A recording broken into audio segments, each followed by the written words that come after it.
Hey everyone, welcome to Logan's Mosh Pit. Glad to have you here. Today we're going to do another episode of Logan's List. In this series, I'm going to share my opinions on all things music related, from common topics to obscure topics. The topic we're going to discuss today leans in the latter direction.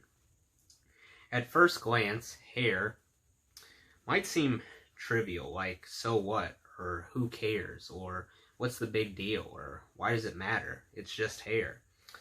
But I believe hair plays a decisive role in forging our identity. It represents a major piece of who we are. When we hear a musician's name, we automatically imagine a unique look, a trademark hairstyle linked to them that nobody else has. Of course, looks aren't everything. We gotta remember that. But it can absolutely help you amass a following. So this list that I put together contains a mixture of men and women's hairstyles. Some are obvious candidates that you probably already guessed. Others you might not expect. They're not arranged in any particular order. I don't see how you can create an order with a topic as subjective as hair. So I'm going to go through each person on this list and give you a brief description of their hair. I'm not a hair expert. I don't know all the terminology. I did the best I could. I tried to keep each description brief so we can get through all 25 as quickly as possible. Most of the hairstyles that I'm going to be sharing with you were hairstyles that they had back in the day that they don't have anymore. So why don't we start off with Jim Morrison from The Doors. Jim's antics both on and off the stage were wild, and his hair even wilder. Many labeled him as a sex god, and his hair was partially responsible for that. His hair can be described as dark, frazzled, shoulder-length hair, pretty unruly, and as rebellious as his attitude. Next up, Robert Plant from Led Zeppelin. His hair was blonde, curly. His locks went tumbling down to his chest. His hair reminds me of a slinky.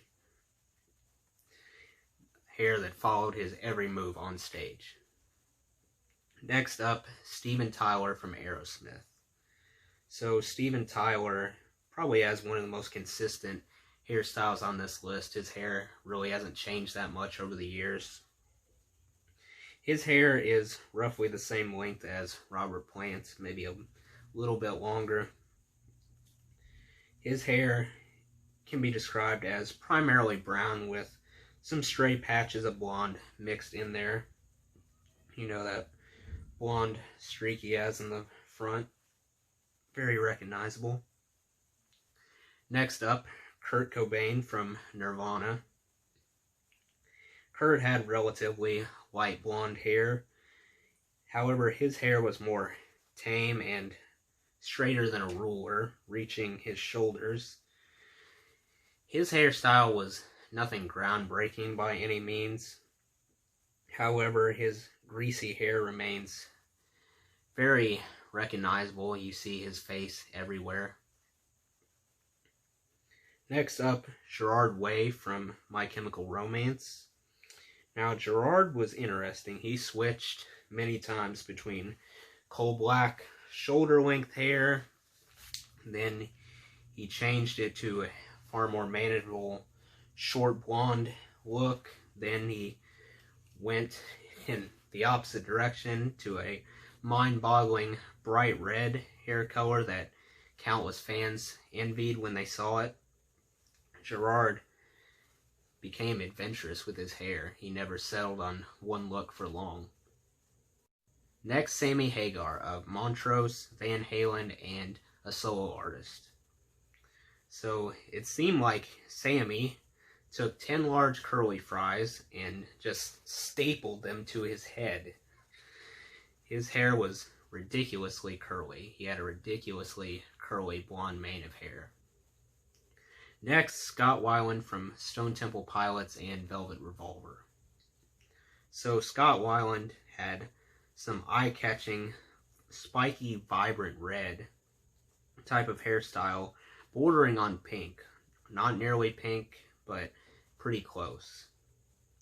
Definitely turned heads. If you saw this hairstyle, you would immediately look over. Next up, Axl Rose. Classic strawberry blonde hair cascading down to his chest. An iconic bandana created an appearance that people still want to copy today, decades after he had it. Next, Madonna. Madonna is arguably the most well-respected female musician on the planet. She has undergone a drastic metamorphosis over the years, ranging from a feisty brunette hairstyle to an elegant blonde ponytail to wavy flowing hair to super straight hair to unrestricted ringlets flowing off her head. Madonna has sampled them all. Next, Elvis Presley, or should I say Elvis Presley, because Elvis chose a hairstyle fit for a king. He had that slick back, luscious hairstyle reinforced with gobs of gel. Can't imagine how much money he spent on hair gel. Elvis's shaking hips weren't the only thing that made him a chick magnet. Let's just leave it at that. Next, Kevin Ghost of the severely underrated band Ghost Town. His hair actually inspired the look that I want. What I mean by that is short hair on the left side and then long hair on the right side around the jawline area. That's my goal. Hopefully the right side of my hair will reach down to my jawline by the end of the year. My hair grows pretty fast, so I'm optimistic. So Kevin's hair isn't obviously not the most conventional type of hairstyle, but certainly a bold form of self-expression. The main reason that drew me to that hairstyle in the first place. Next, Alice Cooper. His tangled mass of midnight black hair suited his image so well. His hair complemented his eyeliner and clothing. They matched very well. Next, Michael Jackson. I don't think any list about great hairstyles would be complete without Michael Jackson, right? He changed his appearance more than we change our underwear, but I especially admire the bad era mullet that Michael Jackson had with the stringy curls extending down the front of his face. Next up, John Witherspoon of Seven Dust. He showed off some impressive dreadlocks that definitely boost his image. Next, Rob Zombie. He has a chaotic web of hair that finally settles on his stomach. His strands vary between honey-colored to significantly darker shades, depending on his mood. Next, we have Sean Morgan from Seether. He used to have medium-length, vibrant red hair. Looked like he submerged his hair overnight in tomato juice. Maybe that's how he did it. I don't know. Next up, John Lennon from the Beatles. Duh. So, John Lennon went through several different looks. The one that sticks out most to me is from Abbey Road and onward, where he adopted symmetrical hair that stretched down to his shoulders, made him look like Jesus. He probably would have won a Jesus impersonation contest, minus the glasses. So, John Lennon's premature death in 1980 permanently etched this look into our brains, the look we most remember him for. So next we have Lizzie Hale from Hailstorm. So Lizzie has also experimented with several different hairstyles in her lifetime, ranging from traditional gorgeous long hair you would expect, with bangs plastered on her forehead. Then she shifted to a lopsided style reminiscent of Kevin Ghost, with one side short and one side long, to her current modestly cropped hair. Still looks positively lovely as well. She pulled them all off. Next, Ozzy Osbourne from Black Sabbath. He hasn't changed much over the years in terms of hairstyle. His hair steadily became darker as the Prince of Darkness evolved. Next, Chris Cornell from Soundgarden and Audioslave. Chris Cornell had this famous curtain of curls slithering down his face, frequently praised for his looks. A lot of fans admired the way he looked, thought he was handsome. Next up, Ted Nugent. He possessed a breathtaking blanket of brunette hair which added fierceness to the already grizzled man.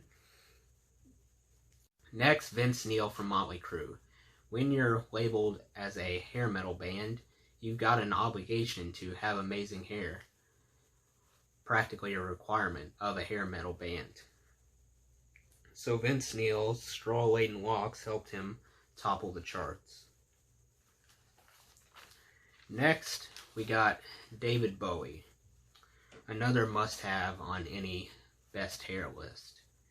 David Bowie gifted us with numerous eccentric hairdos that accentuated his charismatic personality. Bowie crafted his iconic, frazzled Ziggy Stardust hairstyle in the 70s that stuck out like a sore thumb.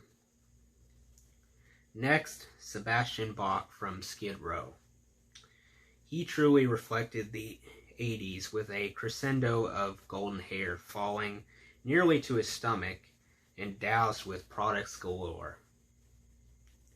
Even though his hair was widely admired, Sebastian Bach probably got teased often for looking like a girl.